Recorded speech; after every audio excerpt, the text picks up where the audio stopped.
No era la primera vegada que s'escapaven al far, aquell far que havia quedat sec i agònic, però sí que seria l'última. S'ho acabaven de prometre, allà mateix, en el fred aixopluc de la ferralla que resistia l'embalat de les onades. L'onatge embravit la mantenia a la línia de flotació. Començava a vesprejar i la va envair la basarda. Defallia, s'abandonava a la seva sort, quan l'instint de sobreviure va Semblaven córrer. possibles, però des de que va tenir ús de raó no es va permetre que els seus ulls embessessin més de llàgrimes. Les va substituir per la ràbia, l'enfrontament i l'empenta. Aquella tarda... Llavors tenia uns 22 anys.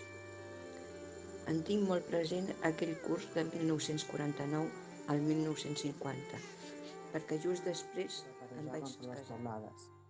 Quan se'n cansava, baixava a la cuina, on sovint trobava la seva mare parlant amb la seva germana, la tia Tònia, que de seguida li donava pa amb xocolata. Apa, noies, aquí ho teniu. És hora de berenar. Vinga, pa amb xocolata per tothom.